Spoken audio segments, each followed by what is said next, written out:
Um, well, my laptop stopped recording while I was talking, so I guess this is a part 2 about my dad. Um, as I said, it just, you know, I just remember walking up to my dad in the living room and telling him it had to stop.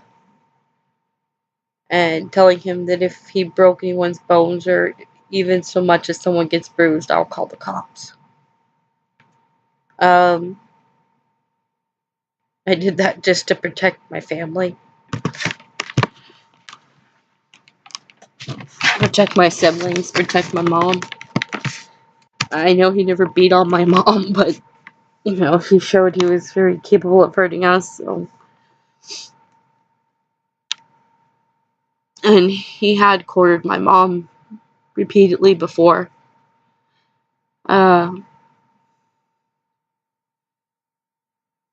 so yeah, after that day, he didn't beat on our asses so much. We still got spankings, which I didn't threaten to call the cops over, or I wasn't going to stop that, because discipline I understood. I mean, even at 14 years old, I understood, discipline was a part of growth. So I wasn't looking to, uh, you know, I guess in short, I wasn't a spoiled little shit that was looking to stir trouble. I was just looking to protect my siblings and my mom. So I didn't stop it, when we were getting spanked. Um, then after that, it just, the physical abuse stopped. And, yeah, but his emotional abuse and mental abuse and manipulative abuse, it never stopped. I mean, to this day, it carries on. Um, and today I learned it still affects me very, very badly. Um, sometimes he just keeps laying on the manipulation and the lying, and I can't take it, and sometimes my brain just kind of falls back to those times, and a lot of hurt comes out, and I'm not sure how to contain it. I'm not physical though. um, but I can say, I'm verbal, and there's a lot of crying, just a lot of crying,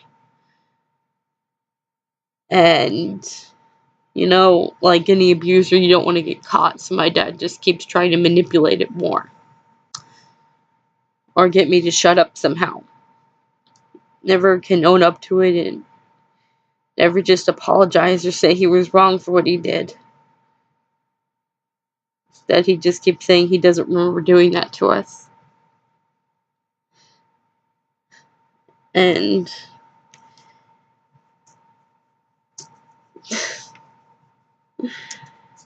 I don't believe him for 1 second. And even when I was seeing a counselor, she didn't believe him for 1 second either.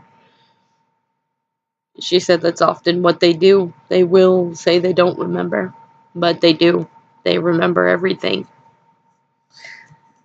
So, you have a professional saying that as well, that she doesn't believe him for a second. So, keep that in mind. Um, so it's very difficult to talk about my dad's personality or say what he's like as a person, because frankly, he didn't connect. Um, all I can really say are incidents that, occurred when I was growing up to give an idea of what he's like. Um, Once when I was very, very young, I remember him taking us to the fair, and he parked the car, then he took us to the fence, and it was to watch people, other people have fun. And he was sitting there pointing and go, "Isn't this fun?" So, um, that should give you an idea. He's very mentally unstable. How a person like him gets off free and never even gets into a mental institution, I have no idea. The only thing I can think of is at some level he knows what he's doing wrong and doesn't want to be caught. Or at least at some level he knows that other people think it's wrong. And he doesn't want consequences for it and doesn't want to be caught. As I said, uh, other people, I guess you could say, they hear voices in their head or something and they feel bad about those voices and they seek help. Because the voices are not who they are personality-wise or in their character. Um, they have remorse just for some of the nasty things their thoughts tell them to do. If they're bipolar or schizophrenic, something like that. Some people, they feel bad. I don't know if my dad hears voices or not, but I'm just saying, he has characteristics that do not tell him that this is wrong, and he doesn't feel like it's wrong, and he has no remorse for anything he's done. So, you know, and honestly, he didn't grow up in an environment that told him it wasn't okay either. Um, I mean, his grandfather didn't go on the second floor because he was scared he would jump. And it's not even that the guy was suicidal, he was just scared he'd jump. Like, he just get an urge to jump for some reason out of nowhere.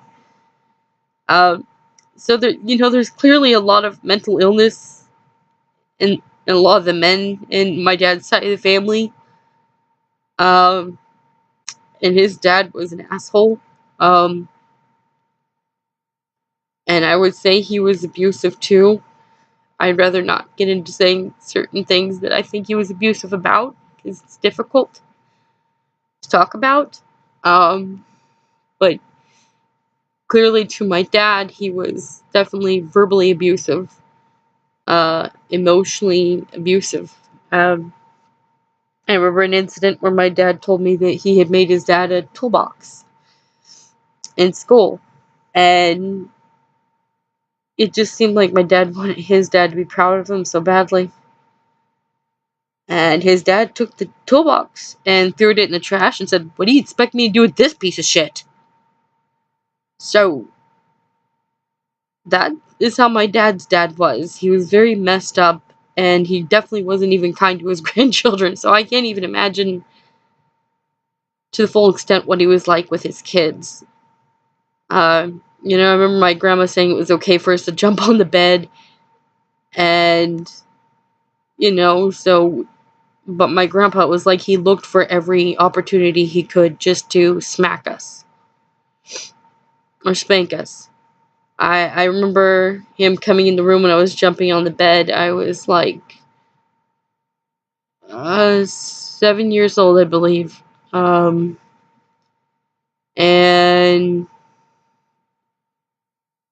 he told me to stick out my hand, so I did, and he just grabbed it and smacked it with every strength I think he had inside him. I just remember how bad it stung and it hurt, and I just started crying. I didn't understand why he did that to me. So yeah, that's who my dad's dad was. That's who my grandpa was. Uh, and my dad's other grandpa on his mom's side of the family, this isn't the one that was tempted to jump off of second story floors. This was the one that was my uh, that was my Uh, yeah, sorry, trying to get my thoughts together. My dad's dad. This one was my dad's mom's dad. He held his family at knife point.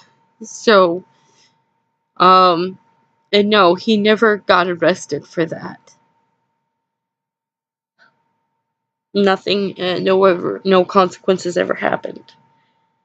So my dad grew up in an environment where there was clearly, mental illness and nobody wanting to or seek help for it. And,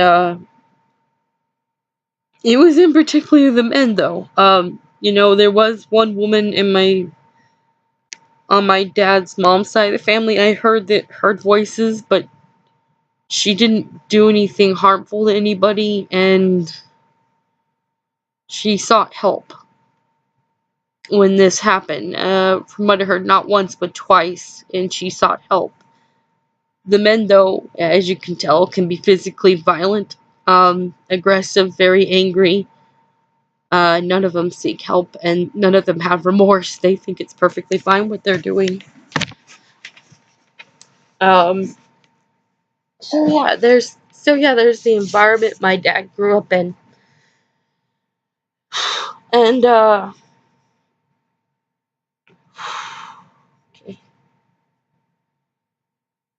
and nobody told him it wasn't okay.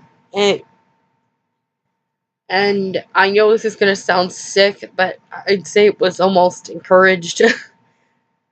I, you know, I still remember my grandma, my dad's mom, telling us about how my dad at 2 years old had gotten hold of the razor blades and surrounded my uncle, who was an infant at the time, with the razor blades. And she just seemed so impressed how he could make such a circle. Um, and oddly, my dad does remember grabbing the razor blades, but he doesn't remember anything past that, he said. Um, and there was something else he had told me he had done when he was a child, and that was he saw there was black widows underneath the seat of his brother's bicycle, and he just let his brother get on it, and he didn't tell him anything. So, yeah.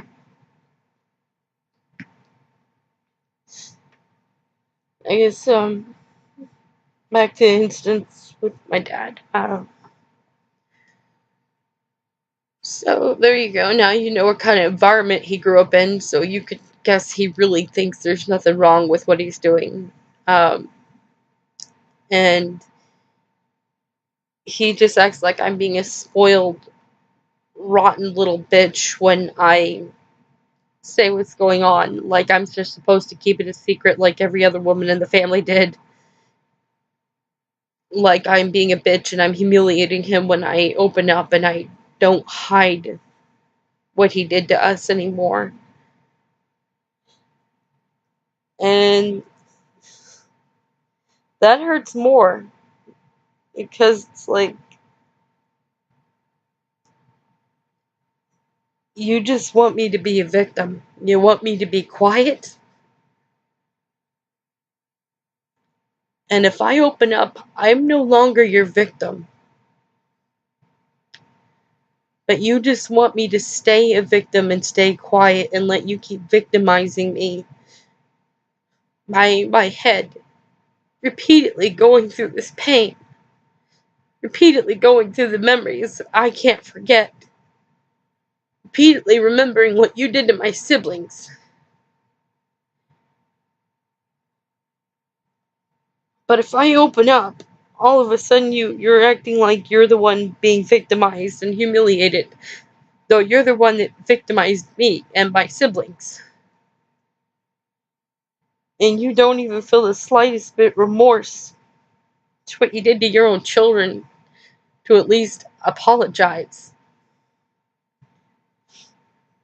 and try to make yourself a better man, a better father. Instead, you act like I'm a bitch. and you act like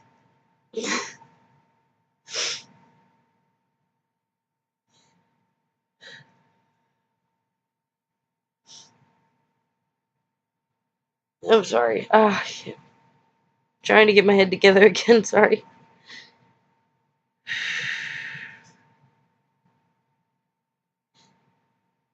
Instead of getting your act together and learn to stop manipulating and stop lying and stop humiliating and demeaning others. Make yourself a better man and a better father. Instead, you'd rather act like I'm a bitch and point blame on me rather than fix yourself. So, as you can see, it's still very, very, very difficult dealing with my dad because he has not changed. The only thing that's changed was the physical abuse because I put consequences in his way. Also, growing up, he used to throw these tantrums a lot. I remember he would just get angry, and I remember once us driving down this dirt road because he took my mom somewhere for Mother's Day she didn't want to go. It was some campgrounds, and she knew he liked those campgrounds, and she kept telling him, I don't want to go there. Please don't take me there for Mother's Day. I can see you keep planning it, please don't. And I say, had at least about a month, and he did not listen. He still continued on with his plans and took her there.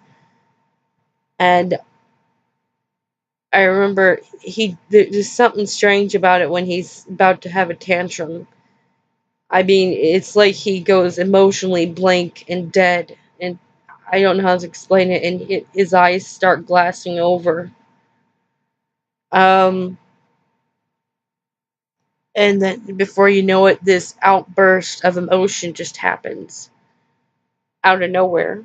Uh, and this was one of those moments. I remember him just slamming his fist on the dashboard. You could hear on the steering wheel, and I could hear the dashboard and the steering wheel just rattling from how hard he was hitting the steering wheel, and he was just screaming at her to shut the fuck up, just shut the fuck up.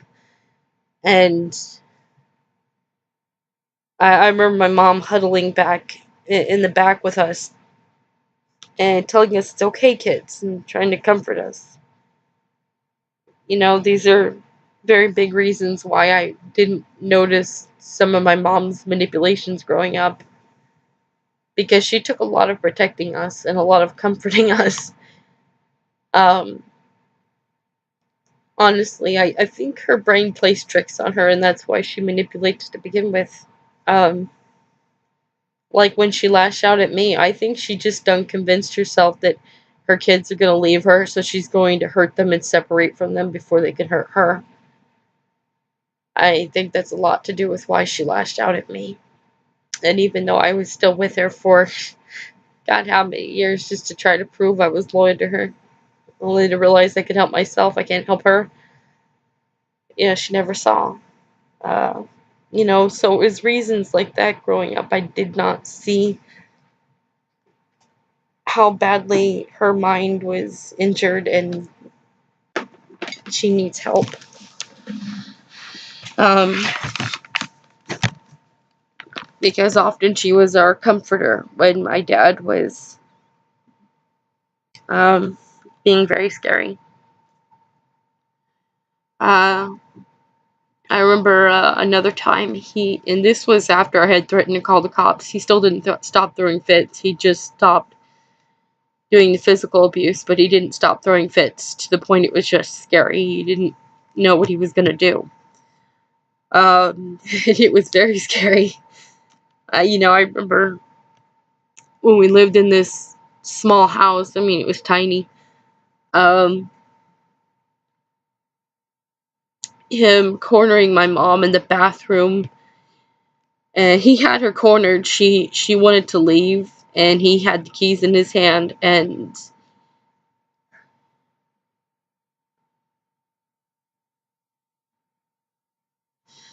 sorry to talk about it. I'm still trying to keep myself together while talking. um,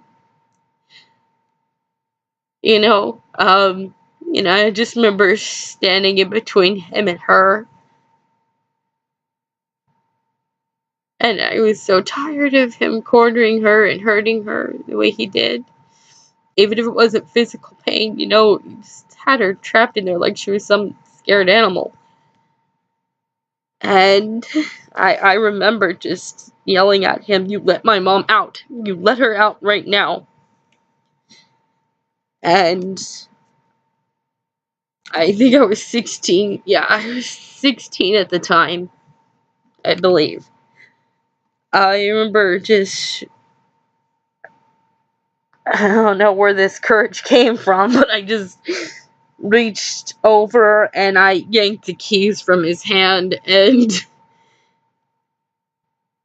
I didn't really get a good look at his face, but I just remember seeing the stunned, shocked look on his face. Like he was just stunned someone stood up to him, and just shocked. Like, he can't corner me because I won't let him. Um, so those were the fits he would have. It was so difficult. I love my mom, but every time we would get in that car, we'd sit there for a while. I don't know how long. I mean, it could have been 5, it could have been 10, 15 minutes. Maybe longer sometimes. But she would sit there and it would just be quiet.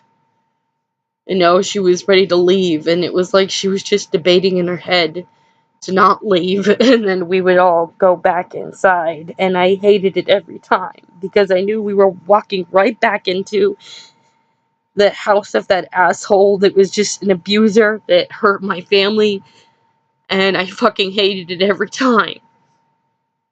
I wish I could have given my mom the courage, but I couldn't. She had to find the courage on her own.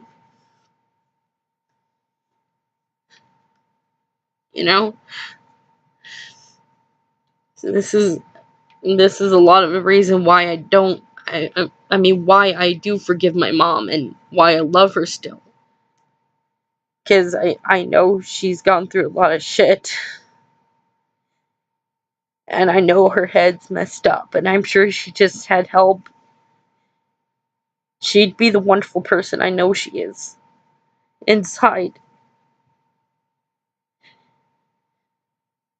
But she's too wrecked up from the abuse she grew up in and the abuse my dad has caused. And a lack of knowing she is strong and that she can get through life without someone's help. She can be independent. She doesn't have that knowing, so she stayed in this, she stayed in this kind of a shitty relationship. The day my dad's tantrums ended, I was not there in the same room to witness the complete fit. I did get to see his fit and throwing a tantrum. I was in my mid-20s by this time, and by this time I had learned my dad's just a freaking coward, and I don't have to coward him at all. I've learned when he has a fit, I just stand my ground and tell him, "You're not having a fit right now. I don't want to deal with it." And pretty much just boldly look him in the eye and say it. Don't show any fear. Don't show anything of being scared.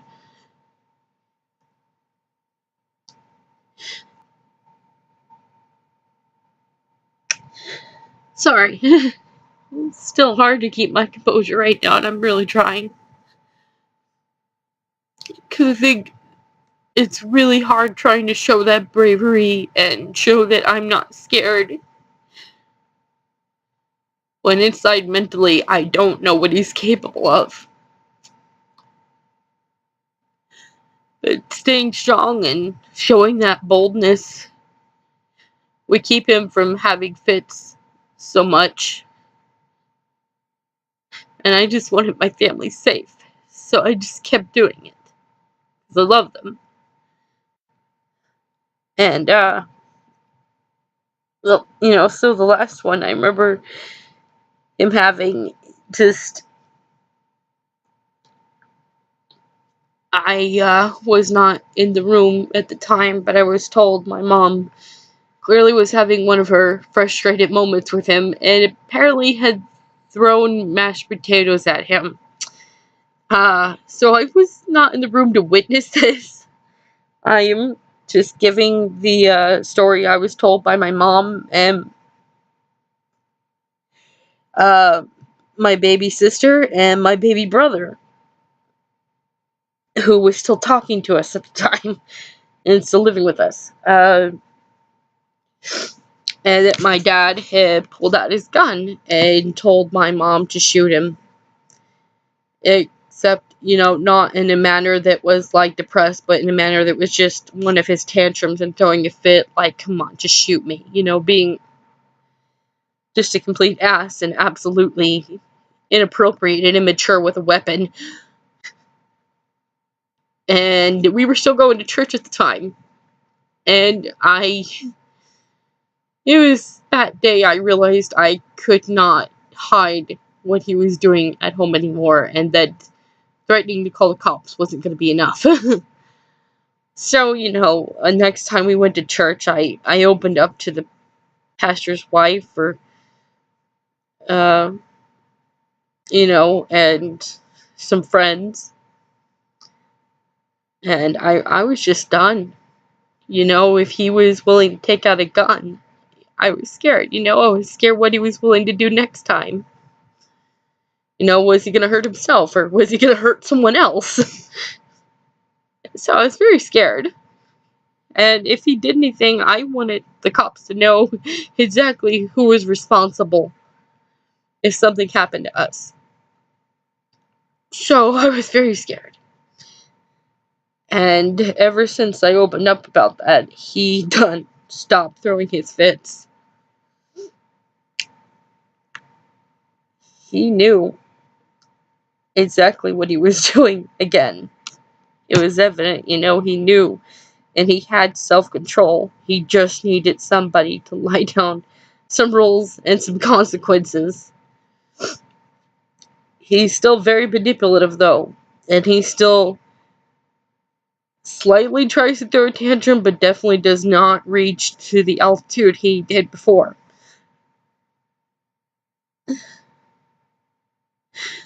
This is why it was very hard growing up, because a lot of time I had to be strong, and I had to set boundaries for him. I had to set consequences, because if I didn't, I was very scared he was going to hurt, my family. I was scared he was going to hurt them. And I loved them very much, and I always felt like I had to protect them.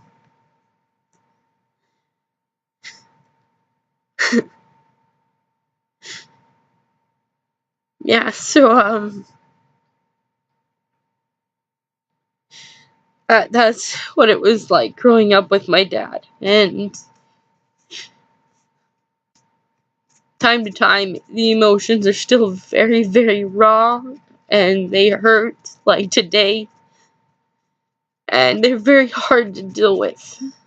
I'm sure I'll be okay. Just have a cry like some people do, and, it's kind of therapeutic. You just let it out, and you'll be okay.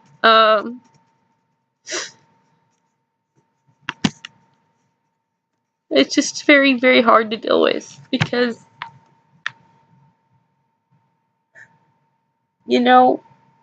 I may have grown up in this environment, and it may seem like something that was just, I can't say it felt normal to me. It felt like hell. Even growing up, when that was the environment that was normal, it didn't feel normal. It didn't feel right. It felt like he just hated us. Felt like he didn't love anybody. I don't even think he loves himself. I think he honestly just has a very big ego, and I think that's different from self-love. I think when you have real self-love, you can give love back to others, but when you're egotistic, you're like trying to eat up everybody's love till they're dry and they're drained because your ego is like a leech. So I don't even think he has self-love. I think he's just egotistical, and so yeah. Um so to this day it's very difficult to deal with him because to this day he'll say something very mean, and if you stand up to him and don't let him sit there and bully you or manipulate you, then he'll manipulate it and say, "Oh, I didn't mean it this way, I meant it that way." And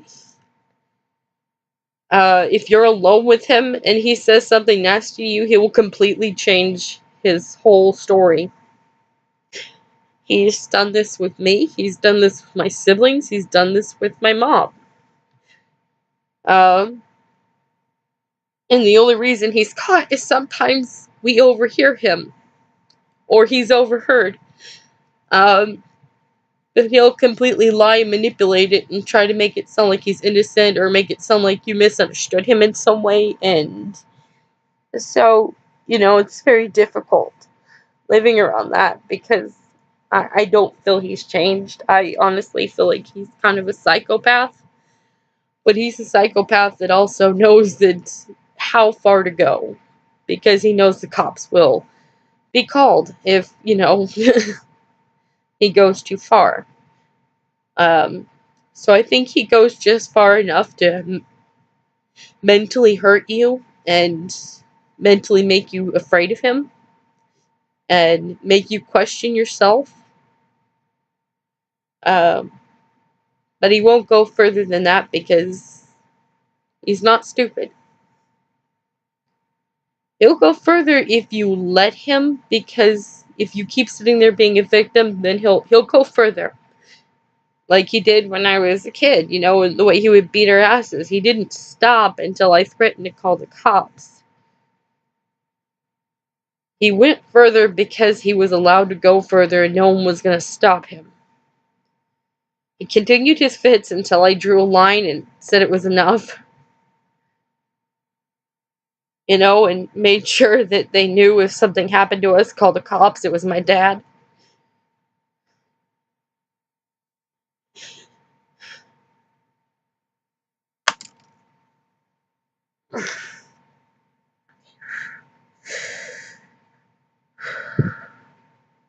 So, I honestly do think my dad's just a psychopath. I don't know the correct technical medical term that they would give for someone like him. But out of a lack of words, yes, I think he is genuinely a psychopath, and I think he's genuinely um, crazy. you know, um, can he be helped? I don't know if he can be helped. I know he was abused, but um,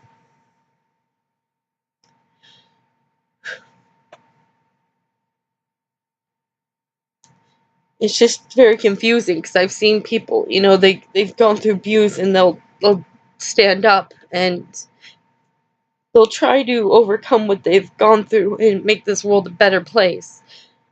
And then there are those that, for some reason, they switch roles. They become the abuser, so that they're no longer mentally the abusee. They never quite figure out how to stop being a victim, so they end up victimizing others. While others, they learn to stop being the victim and to overcome and to help others overcome and no longer be a victim. So I don't know if my dad can be helped. I really don't. If he can, that'd be great. Maybe I'll find out that once he's been helped, he's a swell guy. But for right now, um, I don't feel safe around him, and I feel he's a psychopath, and I do feel he's crazy. I don't feel unsafe to the extent that something physically will happen. As I said, I think he'll only go as far as you let him go. Um,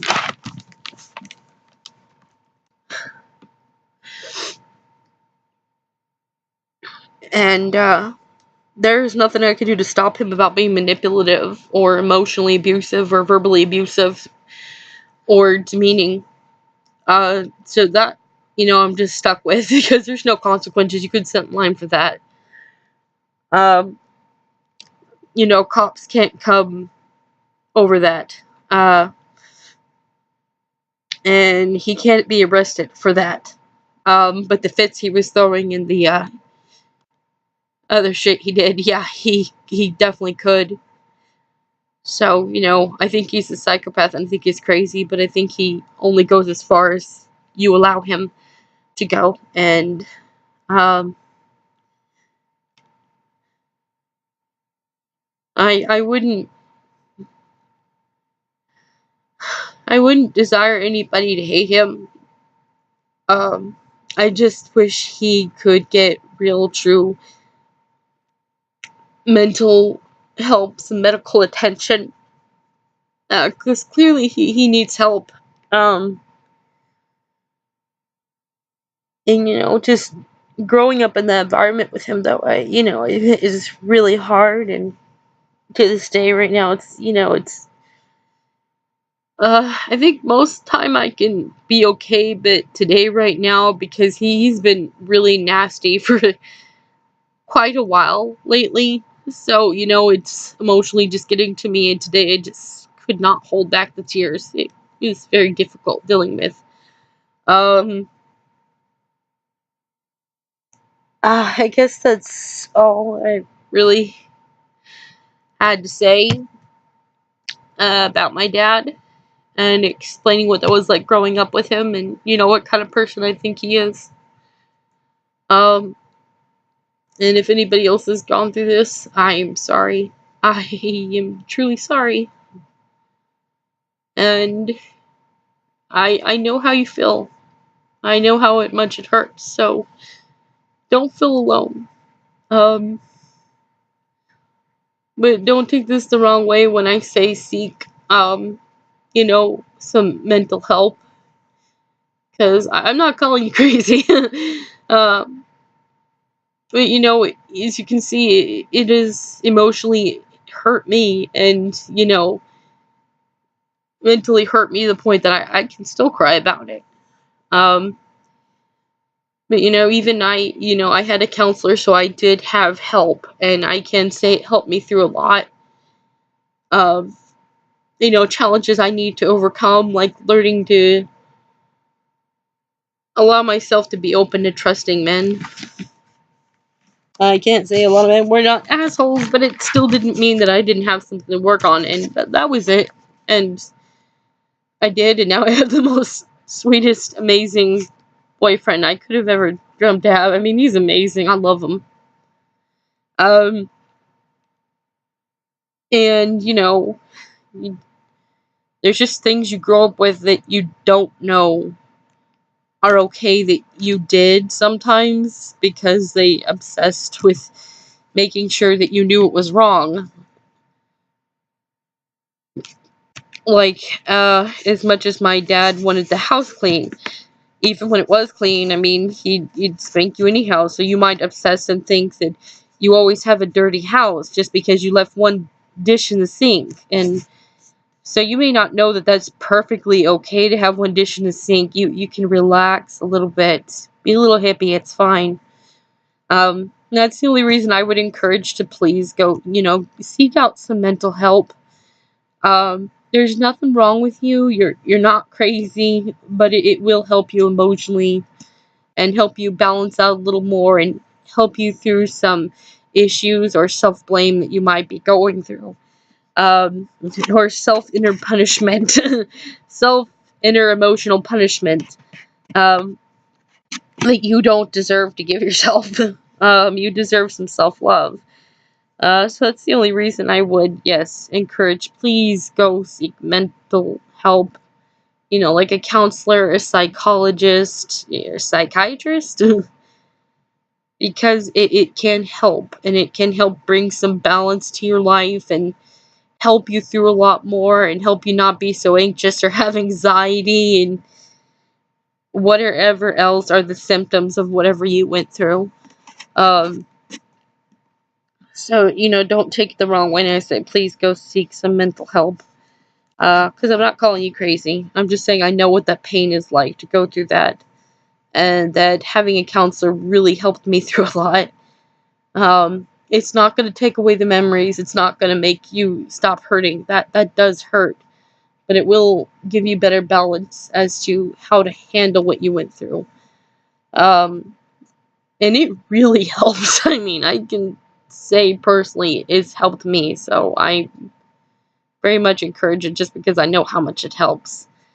And, but again, I'm sorry what you went through. I'm really sorry. And it's not your fault at all. And if you're anything like me and you think you don't want to go get help without your family because you want them to have help too, you want yourselves to all have help together, no offense, but don't wait for them. Don't wait for them to get help because honestly, they don't want it. They're not going to go get it. I can't tell you how many counselors, like church counselors, my family has seen, and only one real professional counselor have they seen.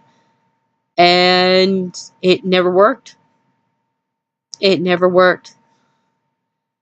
Because people, you can take them where they can get help, but it doesn't mean that they will accept the help.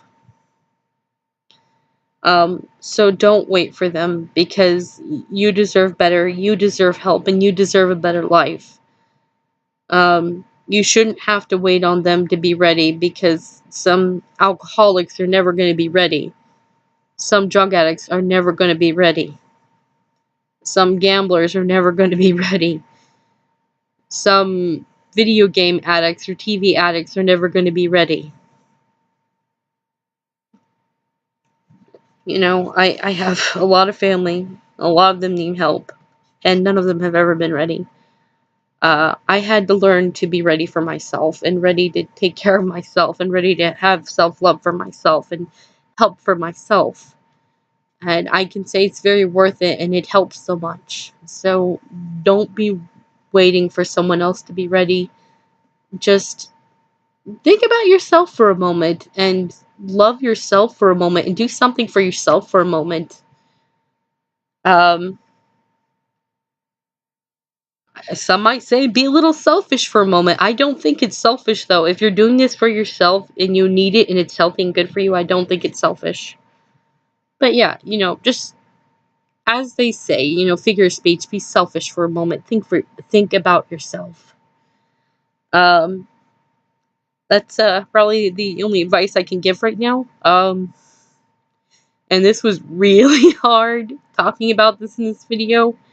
Um, Thankfully, it did not stop recording this time, so I don't have to make a part 3. I find that annoying when my laptop does that. That's completely off subject though, but yeah, this was a difficult video, but I guess I made it through it, and admittedly, I had to pause a few times. Not that the video can tell, because honestly, I just start playing and I pick off from where I left, pick up from where I left off, and nobody can tell the difference. I honestly had to pause a few times because it was just too emotional to keep going. um, but yeah, I'm admitting that now.